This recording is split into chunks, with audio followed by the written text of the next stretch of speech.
Tuesday evening, everybody. Thank you for joining me for another episode of The Panano Man, a show in which I don't pun nearly as much as I thought I was going to when I first named it. So glad you could join me this fine, slightly chilly Tuesday evening, especially after the canine-caused delay. So, this is going to be a little bit of an interesting show for me because I not only can't see any of my video or anything like that on the screen because we're running this through Amanda's computer so we get better video quality and all that with OBS. I also can't hear anything. I don't even have headphones in tonight. Last time around, 2 weeks ago, we were able to set it up somehow. I think we were running my headphones to her mixer upstairs. I was able to hear sound effects and stuff, but tonight I can't, so I'm kind of winging it here. What's kind of cool, though, is I actually brought up the chat on my computer screen, so I'll be able to see it a little bit better. So, yeah, Christina, you were first in the chat. At the very beginning of the, actually not even the very beginning, it was like 15 minutes prior to the show starting, I started typing in the chat, haha, I'm the first one! And as I'm typing that, Christina goes, hi! I was almost the first one in my own chat. So, hello, Christina. Hello, Dari. Hi, Mom and Dad. And let's see who else is here. Hello, Angelica and Diana Nicole. Hello, hello. Hey, Dave Hill. Nice to see you. And Kelsey. Hi, Kelsey. Let's see who else is at least here in the chat. Hi, Anna.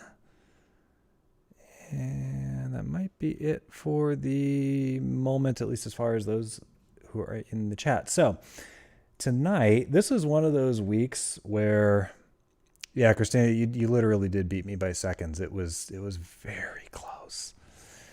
This was one of those weeks where I kind of didn't really figure out what the heck I was doing until a few days ago. And even then, I was debating on a bunch of different things. It's a bit of an eclectic mix, but what we're going to start with are a couple of short pieces by Alexander Scriab, who was born in, I think it was 1872. And he died fairly young. He was in his early to mid 40s when he died. So like 1910s, somewhere in there, but very, very unique pianist and composer.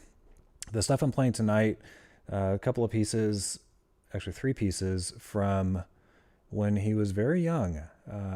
2 of them, and this is kind of initially why I chose them, because they were published the same year that my piano was built, 1889. So he was about 17 years old. These first 2 pieces were published.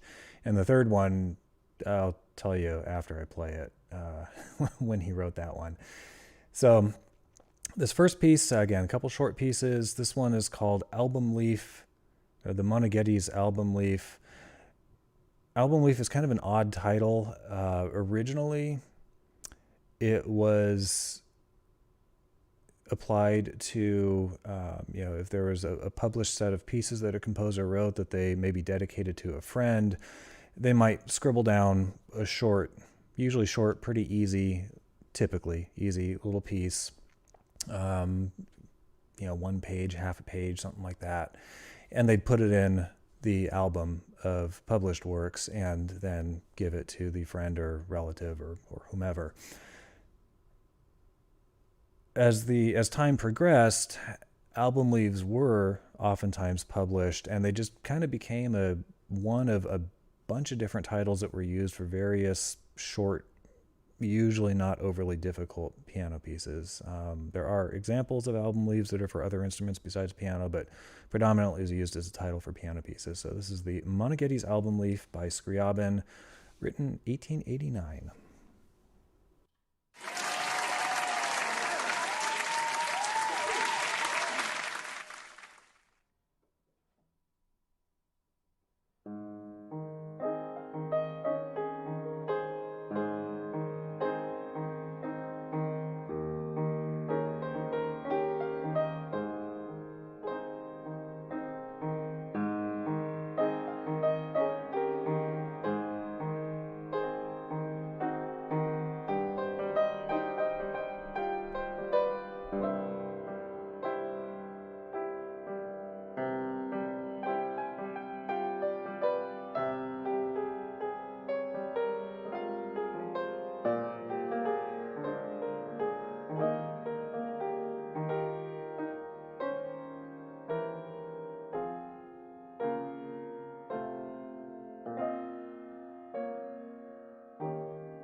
And that's the whole piece.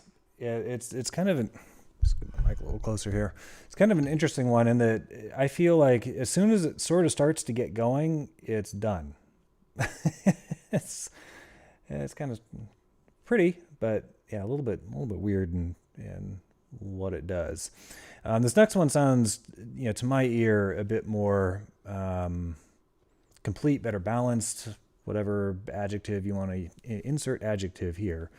This one is a Mazurka, also written in 1889.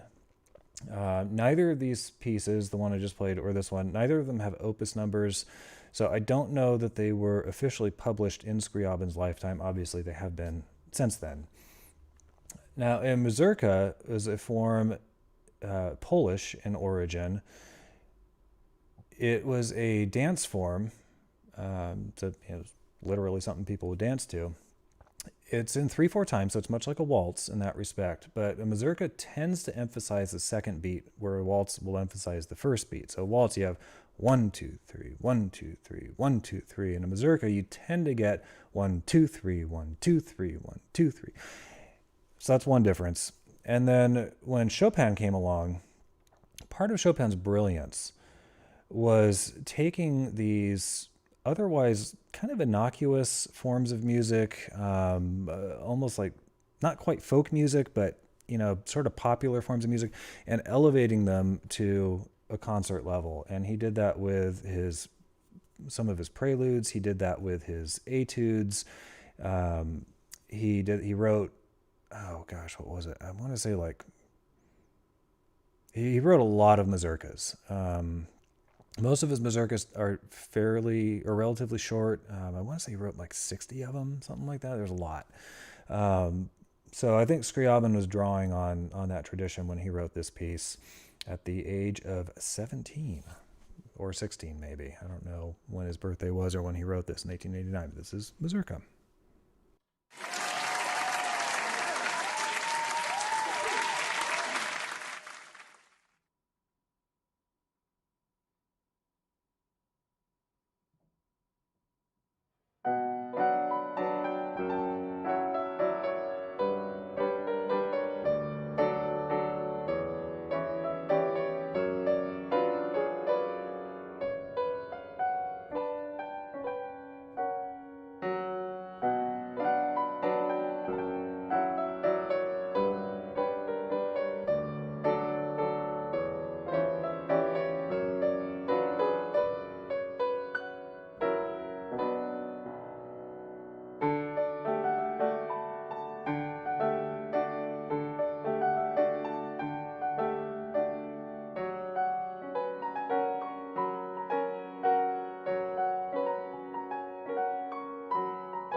Just realized that I forgot to pull the mic back up, and yeah, didn't have that in front of me. So, hope you guys like that. I'm just remembering, too, that I had the chat on the computer here, so pulling that back up.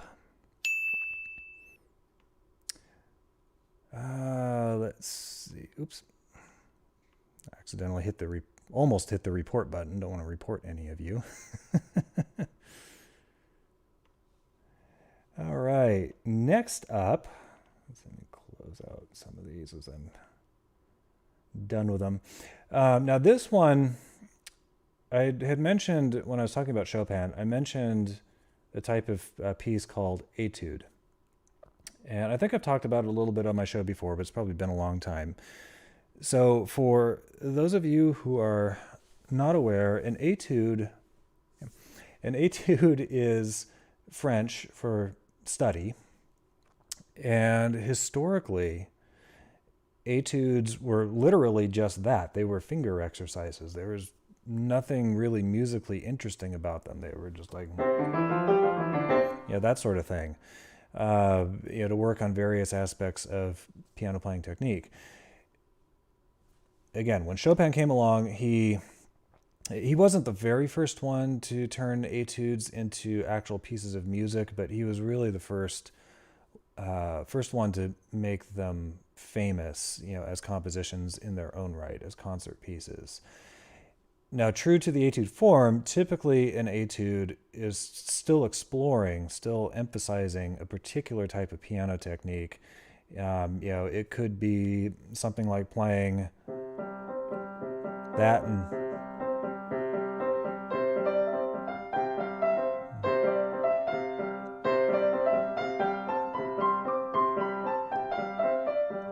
that's not what I meant to do. It's harder than it looks.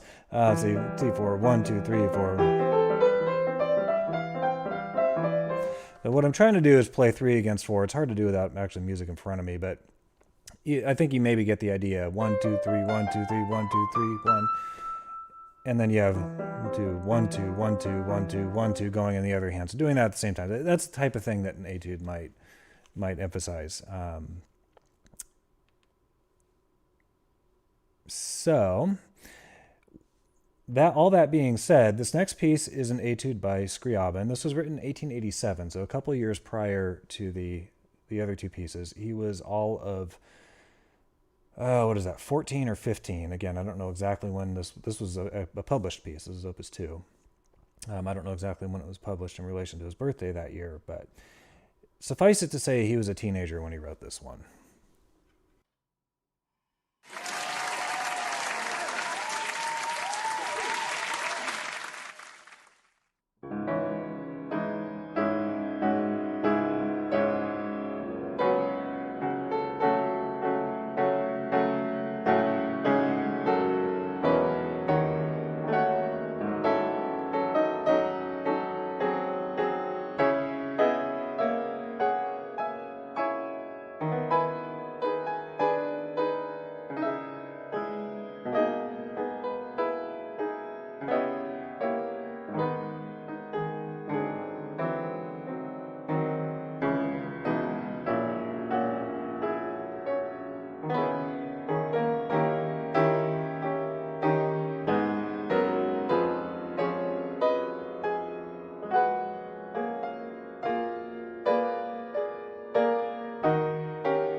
All right, so what did you do when you were 14 or 15 years old? I sure as hell wasn't doing anything like that.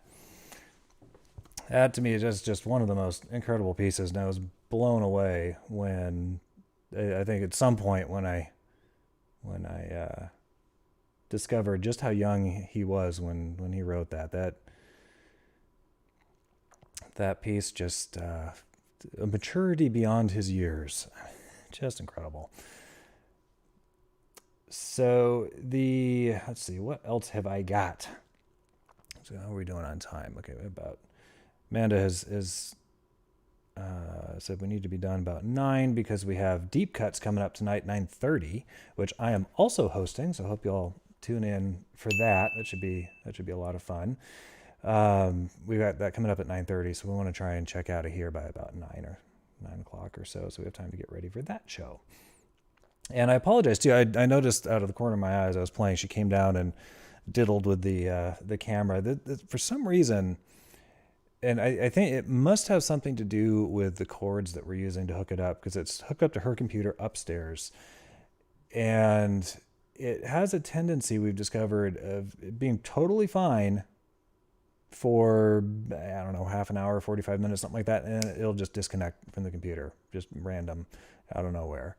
And it's easy to fix. You just unplug it, plug it back in, and it's apparently fine. But yeah, it makes it a little more lively for the producer upstairs when she has to run down here and fix the camera.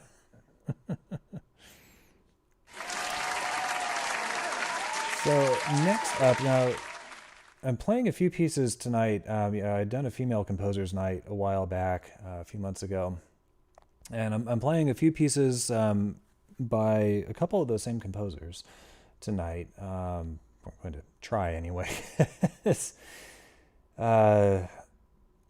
The first two are by Cécile Chaminade. She was a French composer, contemporary of Liszt and Chopin and all those guys. And really every bit as good a pianist and composer. This first piece I'm playing tonight by her is one that I think I had intended to play last time, and I don't think I did. I think it was a file when I had it open on the computer. I think I accidentally closed it when I was closing something else. One thing I've noticed with this remote that I use to control the computer is that it's really easy to do what feels like a single click on one of the buttons, but the computer takes it as a double click. And when I'm closing a PDF file, it's scooting tabs over, and a double click results in 2 files being closed instead of just one. I think that's what happened. Yes, producer Amanda. I know, it's actually kind of cool having her as producer. She gets to do all the camera switching and stuff, and applause and all that through her buttons or whatever she has, and I just get to sit here and make pretty music and wonder why the dog is staring at me. Hi, Lucy. You want to come here? You want to say hi? Come here. Okay, special treat. Let's see if you can pick her up so you guys can see her. Yes, Amanda has buttons. So here's Lucy. Here's the reason why I was a few minutes late starting, and here's the reason why you just can't be mad, huh, Luce? You say hi? Okay. Ow. And there's the joys of having a dog. When you have a dog, its tongue will end up in your mouth at some point. That's just what happens. All right, Luce, off you go. Yeah, she's my little helper sometimes. She's my little companion, our little companion, I should say. She oftentimes she likes to hang out here when I'm playing.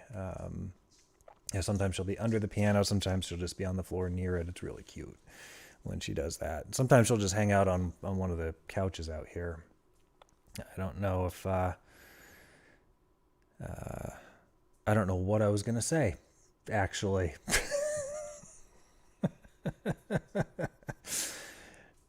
Is it outside time? Oh, Amanda's asking if it's outside time again, meaning if the dog needs to go to the bathroom. You know, she's not acting like it. I think she just came over to say hi. Oh, you know what, Amanda? She wants to play. She just grabbed a toy, and she's proceeding to kill it. So she wants to play. So, Amanda, so this next piece I'm playing is actually probably long enough if you wanted to come downstairs and throw the toy for the dog while I'm playing. That's probably fine. Her tongue made you. Yes, that is true, Pam. A dog's tongue in your mouth will make you pretty much forget whatever it was you were just thinking as you go, whoa. But you know what? It's cute. She's a sweetie. She licks everything in sight. Her tongue is ridiculous. I'm convinced that her tongue is actually like rolled up tape measure style in her head because it's crazily long. The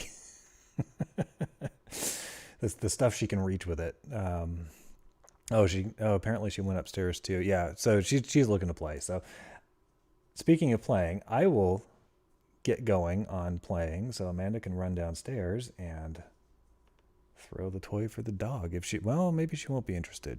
Looks like she's now wandering away, snarfling something on the floor. All right.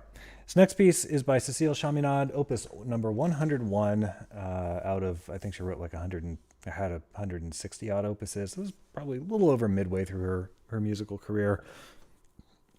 This piece is entitled Léondine, or Londine, L'Ondine, and it translates as the water sprite. Just in case that wasn't clear, because it felt like it came out weird. The water sprite.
Yeah, that was a very pretty piece. And let's see. This is one of those nights. You ever have those nights where you're just like, I want to say stuff, and just the words just aren't happening? Yeah, it's it's one of those nights for me. I don't know what it is. Next up, I've got another piece by Chaminade. This is one I've played before. I think the last time I did a female composer's night, I played this one. This is called Tristesse. This is Opus 104, so written around the same time, or at least published around the same time as the one I just played. And I'm playing this one again because I really like it. It's a really cool piece of music. Yeah, I don't really know a whole lot about it. Chaminade's, unfortunately, these days, not nearly as well known a composer from that time period as others, so there's just not as much stuff. Yeah, but the words get in the way. Yes, they do. Yes, they do, Amanda. What? It's a song. Oh, it's a song. Of course it's a song. I should have guessed. Oh yeah, Gloria Estefan. Yeah, she's like a singer or something. Uh huh.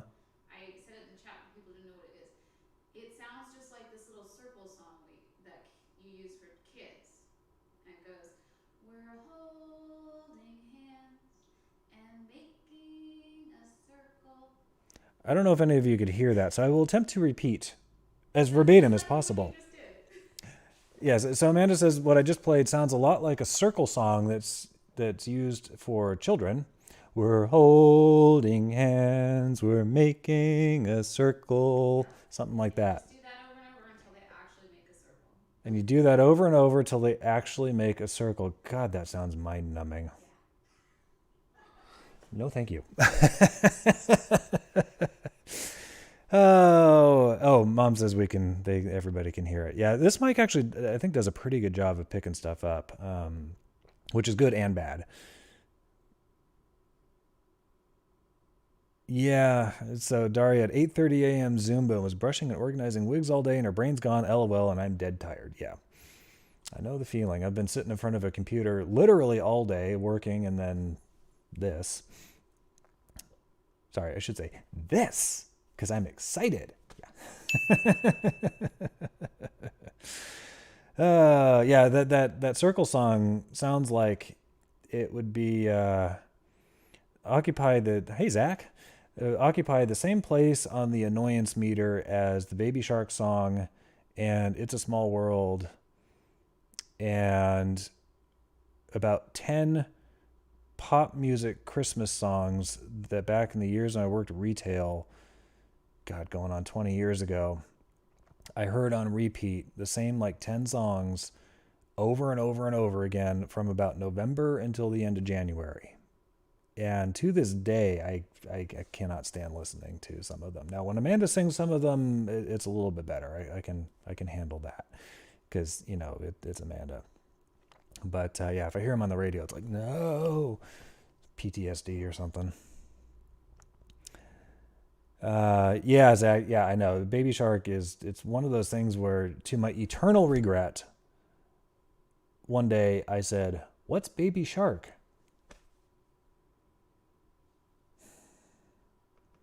Kind of like asking, "What's Little Drummer Boy?" Yes, Christina the Mariah song. Yes, that is one of them. And I think there's a Beach Boys song. There's one that I want to say sounds like it was the Beatles, but wasn't. I forget which band it was. It was another British band. Yeah, I don't remember offhand what all the songs were, but it's like as soon as I hear them, I can tell you what they were. Yeah, just, ugh. So, without further ado, Tristesse by Cécile Chaminade. Help if I start on the first page. Opus 104.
right. I think Chaminade, I don't know. I think she may have angsted Scriab with that one.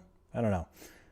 But I absolutely love that piece. The bigger, the louder, the more dramatic, the better, honestly. And, you know, getting to hear it on this piano, hearing it on a real piano. You know, Amanda had a lesson she was teaching this afternoon. You know, she does them through Zoom now, as we do with so many things these days in life, except grocery shopping. Christina, we still have to go to the grocery store to go grocery shopping. Sometimes we go in, sometimes we just pick up the groceries. Sometimes we have to hire somebody who physically goes in the grocery store, but we can't do that through Zoom. Christina. I'm referencing something that was in one of our other show chats. I totally forgot what I was saying again. God, this is just one of those nights. Super chat in case I missed it. Yes, I did indeed miss it completely. It must have come through and already been off. Oh, there it is.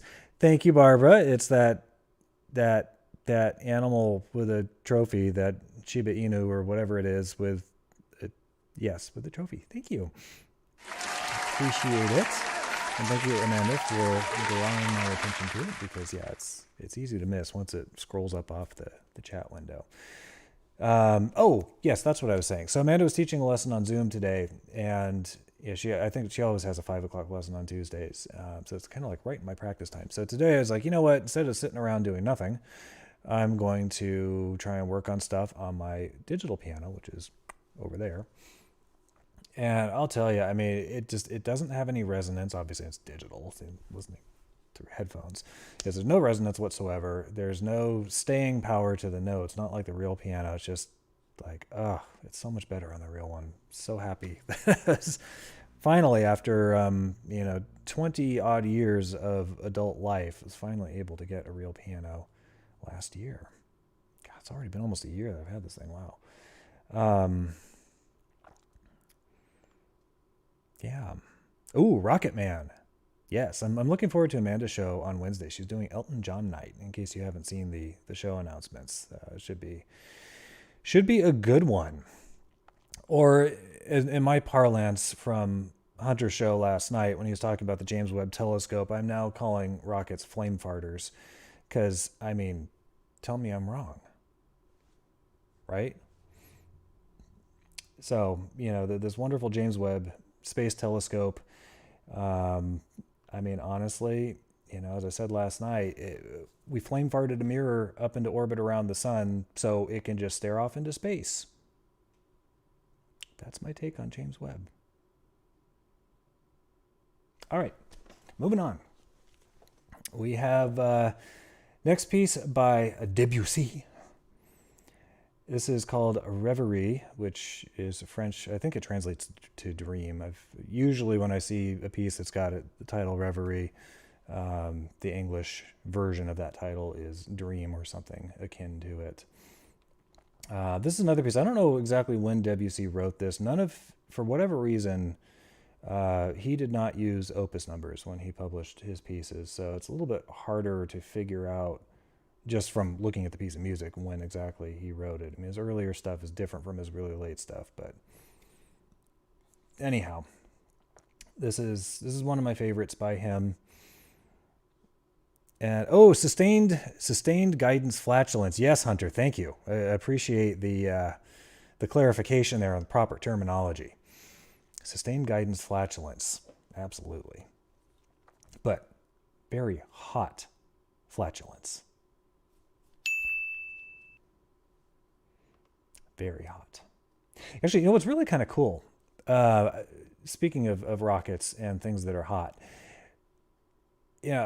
my great-grandfather on my mother's side, so my mother's mother's father was quite literally a rocket scientist. And he was also a musicologist. I remember talking when I was at UC Davis.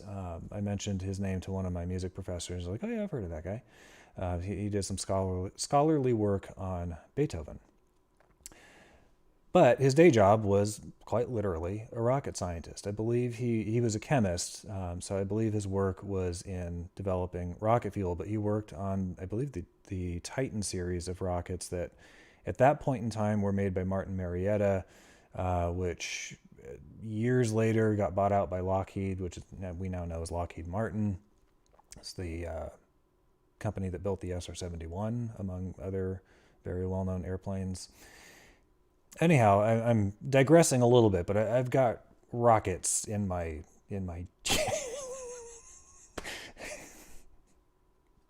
I've got rockets in my jeans. Not something I probably would have planned to say out loud had I thought it through before saying it. Anyhow,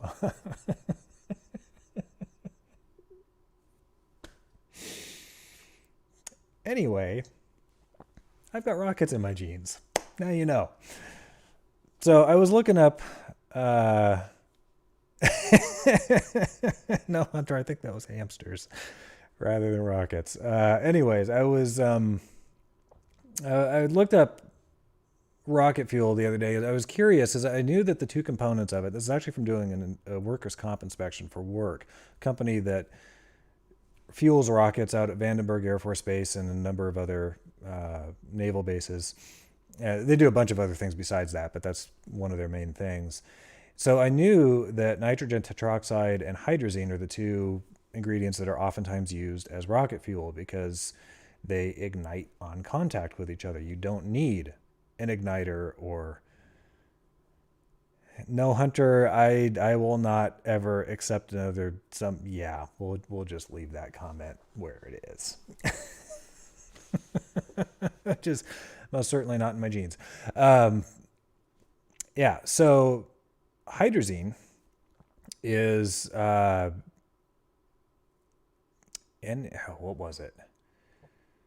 It is, I think Hunter can correct me if I'm wrong because I'm trying to remember. And it needs a gasp sound effect. Yeah, you and me both, hon.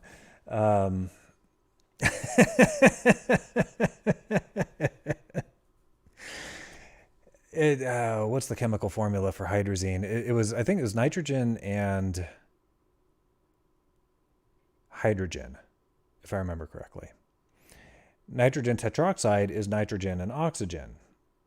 And when you mix the two together, they go boom. But what's really, really cool about it is it produces nitrogen and water. So all the big, that you see from rockets when they're taking off, I mean, it's hydrogenes. Yes, Hunter, thank you. Yes, it's hydrogenes. If you want watered down humor, throw in a hydro.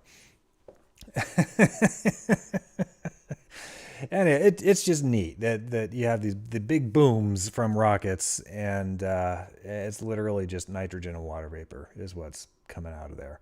All this flame and stuff. It's cool stuff. All right, what was I going to play? I was going to play Reverie by Debussy before I got very distracted by rockets in my jeans. All right, so this is Dream, Reverie from a man who most certainly did not have rockets in his jeans.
All right, that was Reverie by Debussy. Quite the dreamy sort of piece. 0 hashtag for rockets in my jeans. Yeah, you'd think somebody would have thought of that by now, because, I mean, this is the internet, you know. But I don't know, maybe I could patent it, make a fortune. Something to think about. For about, 3 seconds, then move on. Thank you guys. Yeah, I thought everybody might like that one.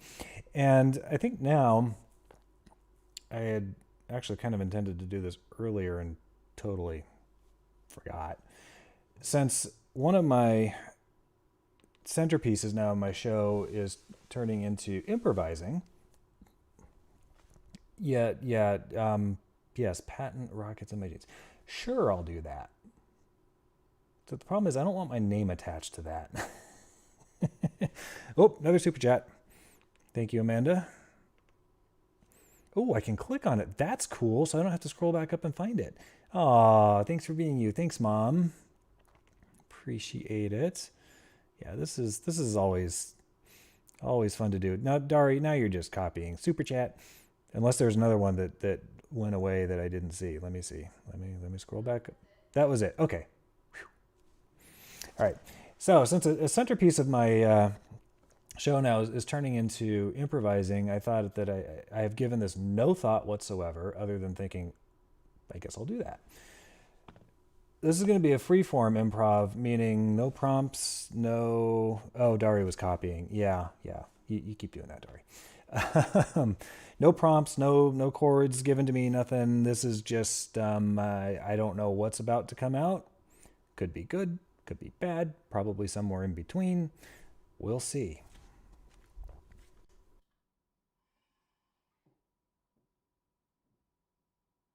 Well, I think I'm going to have to minimize the chat so as not to get distracted.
So there you have it, completely made up on the spot.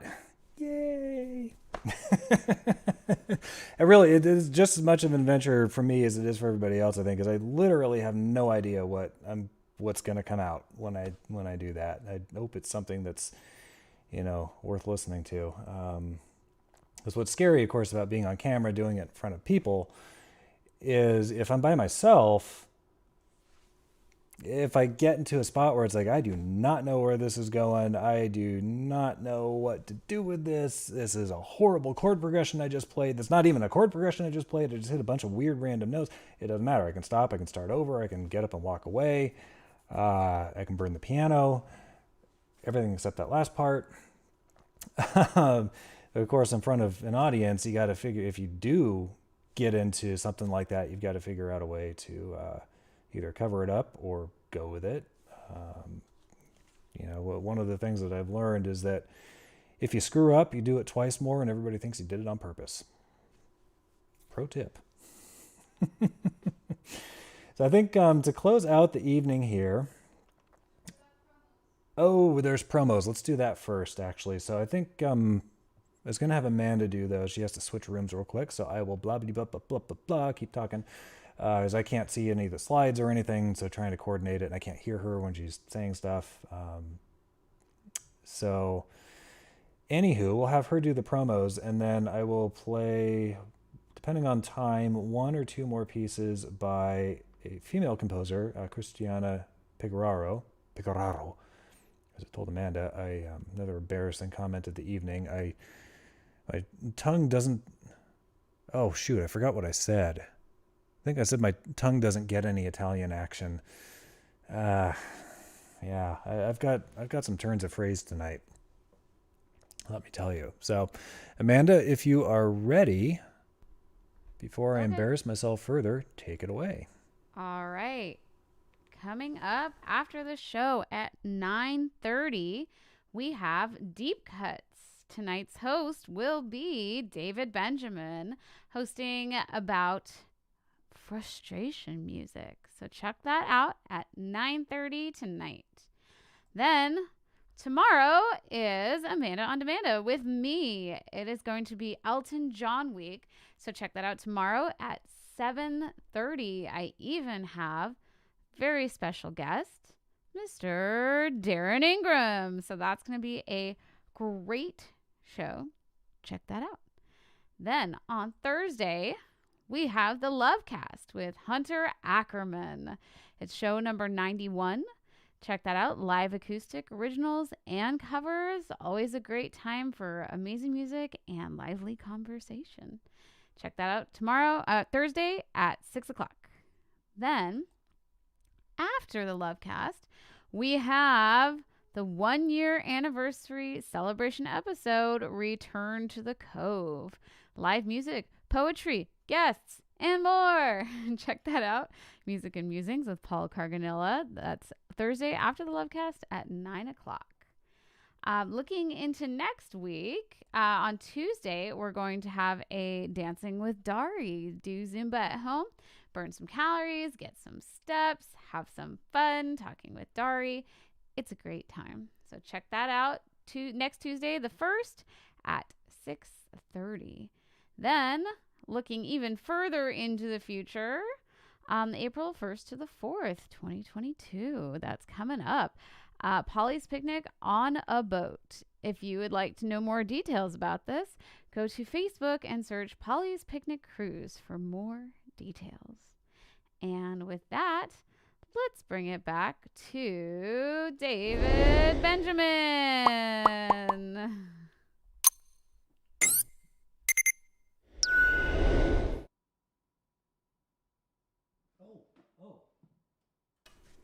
Hi, everybody. I was impersonating the James Webb Space Telescope just now by staring off into space. That's what I was doing. All right. So, last piece of the evening, probably. Who knows what will happen on the boat? Well, what stays on the boat? No, what happens on the boat stays on the boat. I tell you, between 99 the other night, I was just off my game, screwing up my not punchlines, whatever the opposite of a punchline is, the setup. Yeah, screw it. Yes, Zach. POVS 90 whatever it is, 94 I think, is a week from Friday, so February 4th. I couldn't really hear Amanda too clearly. Either that or I just wasn't paying attention, so I'm not sure what she said. Hopefully the slide had the right date on it. Anyhow, so probably last piece of the evening. This is by. Oh, we don't have a slide for the boat yet. Okay. No, for the next POVS show. God, I'm in fine form tonight. Maybe I should be drinking alcohol. Maybe that would make me more normal. There were a couple pieces I was going to play by Cristiano Pigoraro, depending on time. I think probably just have time for one of the two. They're both pretty cool. So if you remember a while back on my Female Composers Night, I played The Wind in the Sea by her. She is a contemporary Italian concert pianist, and I don't know how frequently she composes, but look her up on music services on YouTube. I have not personally looked for her recordings, but I know that they are out there. If you just do a Google search for her, Cristiana Pegoraro is the spelling of her name, Cristiana Pigoraro. Amanda rattled that off with an Italian accent. It sounded much better than my American pronunciation. This piece I'm playing tonight is entitled Prelude. It is out of the set of pieces that Wind in the Sea is from. It's a set entitled Ithaca. It is based on a poem by Greek poet Konstantinos Petroukovafis. I don't know exactly how to pronounce the last two names. Who lived from 1863 to 1933. And Cristiano Pigoraro wrote a piece for each verse of or each paragraph really of the poem. So this, so Wind in the Sea is from the fourth paragraph of the poem. Prelude, oddly enough, is not the first paragraph, it's the second paragraph of the poem. And in her words, let's see, the poem itself, the inspiration for this is a word I don't know how to pronounce. Lystrogonians, maybe? Lystrogonians and Cyclops, angry Poseidon, don't be afraid of them. You'll never find things like that on your way, as long as you keep your thoughts raised high. So that is the verse that she based it on, and in her words, she says, it is a sweet and melodic piece. It looks to the future with the hope and expectation of living energetically, in balance with life and surrounded by its beauty. This hope is the light in the darkness. In its radiance, I move forward without fear of the unknown. So this is Prelude by Cristiano Pigoraro from the set Ithaca.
All right, that was Prelude by Cristiana Piguraro from Ithaca. I sound like a radio announcer. It's so cool.